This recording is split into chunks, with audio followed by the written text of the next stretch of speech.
je m'appelle Samantha Bailly, je suis auteure dans des genres assez variés, la fantasy, le contemporain, le thriller, le conte aussi, chez Brajlon, Nobi Nobi, Milady et Rajo, entre autres. D'accord.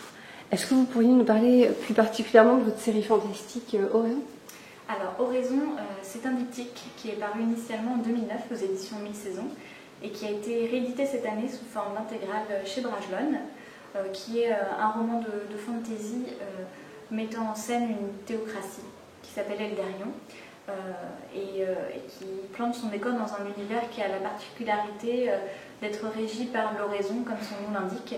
C'est-à-dire que les personnes vivant dans ce monde sont persuadées qu'elles peuvent se réincarner après la mort en adressant une prière en fait à leurs astres d'attribution.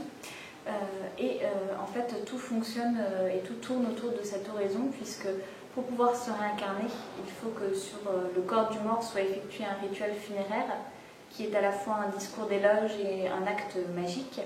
Et évidemment, cet acte-là est payant. Donc, c'est-à-dire que les personnes de cet univers sont vraiment plongées dans ce commerce de la mort et que toute leur société tourne autour de ça. Et on va suivre en fait dans ce monde-là deux sœurs, Eline et Nouni, qui sont en fait les filles de l'une des prestigieuses familles des oraisonniers. Et leur destin à elles va basculer le jour où on retrouve leur cadette assassinée. Chacune à leur manière, elles vont alors essayer de faire la lumière sur ce meurtre et évidemment vont se retrouver entraînées dans des intrigues politiques qui les dépassent. Très bien. Vous avez d'autres projets pour la saga Oraison ? Alors oui, je travaille actuellement sur Métamorphose, qui est un roman qui se déroule dans le même monde qu'Oraison, mais 35 ans auparavant, qui n'est pas exactement une préquelle, puisque c'est vraiment un roman indépendant. En revanche, on va retrouver certains clins d'œil à Oraison, des personnages 35 ans plus tôt, des problématiques aussi de société qui ont été évoquées dans Oraison. Disons juste que c'est un roman qui va retracer un univers, mais dans une tranche sociale quelques décennies auparavant, donc ce qui va soulever évidemment d'autres problèmes et d'autres tensions. Et on va suivre Sonax, qui est un des personnages d'Oraison, mais qui est plus âgé dans Oraison, qui est trafiquant d'objets magiques. Et on va vraiment suivre son parcours à travers un roman de personnage et toutes les implications qu'il y a derrière. Très bien. Est-ce que vous avez d'autres projets ? Alors, ma prochaine parution s'intitule Les Stagiaires, chez Milady. C'est un roman contemporain qui... là, on est complètement dans le réel cette fois-ci, qui retrace en fait la trajectoire de 6 stagiaires qui se trouvent dans une entreprise de divertissement qui fait à la fois du jeu vidéo et du manga. Et en fait, comme pour beaucoup de jeunes, en fait, cette entreprise-là incarne un véritable rêve pour la vie professionnelle. Donc on va suivre leur évolution, leurs galères aussi, leurs amitiés qui se nouent et leurs vraies problématiques et crises, on va dire, identitaires et professionnelles à ce moment-là. Ça retrace aussi une réalité sur le stage qui est assez actuelle, qui concerne, on va dire, les 5-6 dernières années, où maintenant le stage, c'est plus juste faire des photocopies. On a vraiment des stages qui sont des postes à part entière.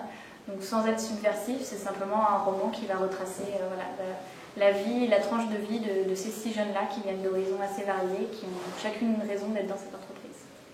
D'accord. Est-ce que c'est un tout petit peu autobiographique ?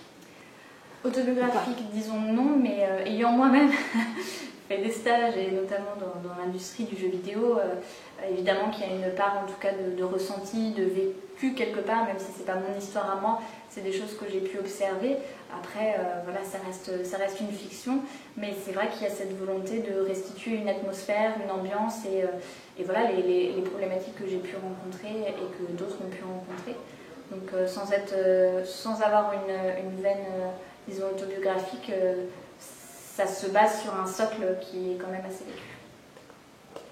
Est-ce que vous avez encore d'autres projets en cours, que ce soit en jeunesse, en adulte ? Alors, la prochaine parution après Les Stagiaires, c'est une trilogie chez Syros qui s'intitule Souvenirs perdus, donc qui est pour le coup de la fantasy jeunesse. Et donc, ce sera la prochaine actualité pour 2014. Et pour les prochains projets, pour le moment, c'est en cours. Mais voilà. D'accord, merci. De rien. Est-ce que vous avez autre chose à ajouter ? que vous voudriez nous dire? Rien de spécial. J'avoue comme ça là. Ah si, dernière question. Ah oui. On aime bien demander aux auteurs quel est leur petit top 5, si c'est possible. Dans le vif, c'est un petit peu dur. Au niveau de leur lecture, qu'est-ce qu'ils ont aimé, soit dernièrement, soit il y a 10 ans, peu importe. Alors, je suis pas obligée de les mettre dans l'ordre, non? Ok. Donc, À la croisée des mondes de Philippe Pullman, c'est un des romans jeunesse que j'ai lu dans mon adolescence, qui a vraiment été fondateur, que je trouve aussi palpitant en termes d'aventure, une vraie empathie qui se crée, une identification avec l'IRA, et en même temps d'une érudition immense. Et c'est un roman que je relis encore aujourd'hui, qui répond à certaines de mes questions, donc c'est pour moi vraiment l'œuvre aboutie dans ce qu'elle a de plus complexe en fait, mais avec quand même la capacité d'être rendue accessible quand on a 12-13 ans et qu'on puisse la relire ensuite en trouvant encore des choses, voilà, je trouve ça fabuleux. Robin Hobb, L'Assassin Royal, évidemment, c'est vraiment un roman d'une justesse sur la nature humaine, d'une vraie densité et qui mêle une vraie conscience politique, de l'épique. J'ai aussi énormément pleuré en lisant ce roman. Dans un autre registre, Murakami, Kafka sur le rivage, qui est un roman que j'aime vraiment. C'est un auteur aussi que j'apprécie, qui est toujours dans cette espèce de porosité entre le réel et le surnaturel, mais qui a cette vague assez philosophique qui personnellement m'emporte. Ensuite, en lecture, Ravage de Barjavel, que j'ai vraiment adoré. Et je réfléchis à la dernière, quelque chose vraiment qui m'a transportée récemment. Enfin, pas récemment, mais disons qu'il y a certaines œuvres de Zola, notamment Nana, qui ont été des lectures de fac qui m'ont vraiment parlé. Donc j'ajouterais en 19e, Zola. Merci Samantha.